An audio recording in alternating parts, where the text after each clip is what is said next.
Hello everybody, I am not dead yet, and if you're wondering why I'm in this spot as opposed to my usual filming location, well, I explained it in the video that's going to go up after this one. This one is a last minute quick reaction video, because if you haven't heard, the Social Gloves event put on by, I believe, Bradley Martin, where Bryce Hall took on AnEson Gib or whatever. Gib, I'm gonna call him Gib. Took on Gib, and apparently that fight ended in a majority draw, and a lot of people are very perplexed by it, because if you look at the scoreboard here that was sent to me by, and I'm not even going to attempt to pronounce this Instagram user's name, but this person sent me this screenshot of the final scoring for the fight and asked me, how in the heck is this a majority draw? And because he's like, oh, I need your expertise, man, like this doesn't look like a majority draw to me. And the reason why it doesn't look like a majority draw to him, or pretty much anyone with a brain, is because it isn't. And I don't even have to bust out my intense boxing knowledge to explain to you guys why this is not a majority draw. All I have to do is Google majority draw and read for you word for word what Wikipedia describes as a majority draw. Let's get at it. A majority draw is an outcome in several full-contact combat sports, including boxing, mixed martial arts, and other sports involving striking. In a majority draw, two of the three judges agree that neither fighter won, i.e. tied scorecards, while the third judge indicates one fighter being the clear winner on his or her scorecard. Thus, the majority of judges see the outcome as even, and the result is announced as such, although one judge gave a clear victory on his or her card to the fighter. The outcome is one of the rarest judge decisions in professional boxing and MMA, apart from a unanimous draw, where all three judges score the fight as a tie, or a split draw, where one judge scores one fighter the winner, a second judge scores the other fighter the winner, and the third judge scores the fight a draw. Now, does this sound like a majority draw to you? Let's play it back here, right? Two of the three judges agree that neither fighter won, i.e. tied scorecards. That's not what happened here. If you look at the scorecards, two of the three judges did agree on a score, but they agreed that Gib won. 49-46, 49-46, and 50-46. Like, this is not a majority draw. Gib just straight up won on all three scorecards. And somehow they announced it as a majority draw. This, to me, is the most obvious and clear example of biased judging, straight-up robbery, and corruption within the sport of boxing. And it's another reason among the pile of others why you should not ever take YouTube boxing seriously in the slightest. This is, like, I don't really know what else to say. Like, this is not a majority draw. They're lying. And they straight up robbed someone who rightfully won, even by their own scorecards, for what I assume to be the sake of Bryce Hall's ego.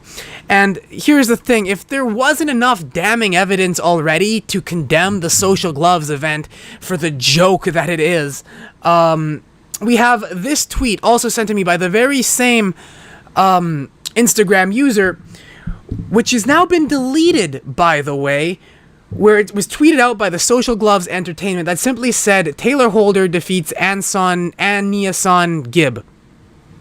And so you have the promotion, the actual organization itself tweeting out favoritism for one fighter.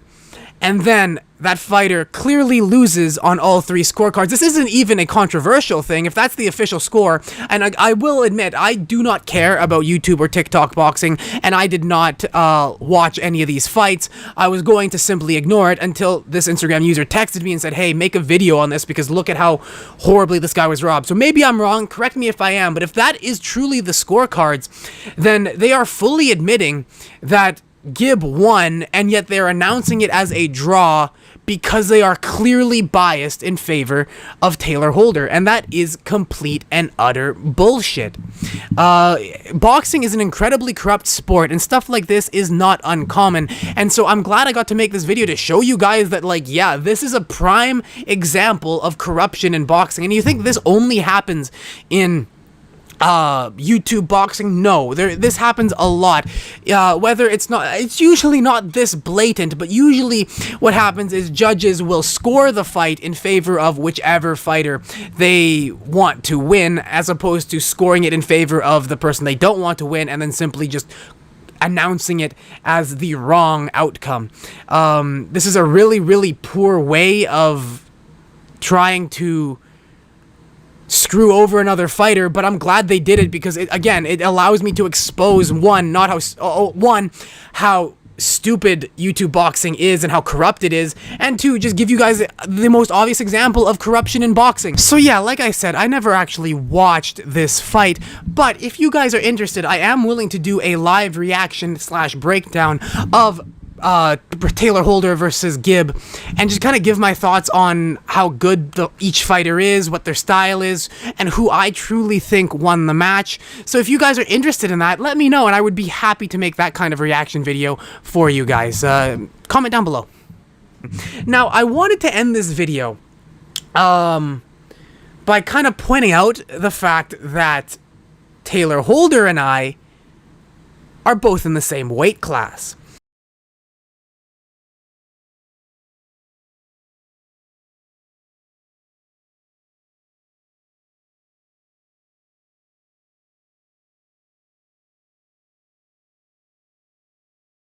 And I kind of wanted to call him out, but let's be real here. Like, let's be entirely 100% honest. He would never accept the fight, and he's got two big reasons not to do it. One, right now, I just don't have the followers. I don't have enough clout. It's not worth his time, and even if I did, I'm an actual boxer. He is way too chicken shit to accept that kind of fight.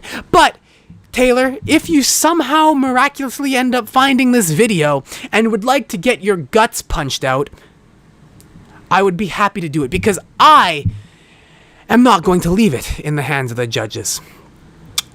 But what you guys can do is send this video around to Bradley Martin. I think he's the one who runs the Social Gloves Entertainment. Send it to Taylor Holder himself, and just get me more subscribers. Make it so that they cannot ignore stuff like this from me. Because, again, this stuff bothers me. I don't care too much. Like, it's YouTube boxing.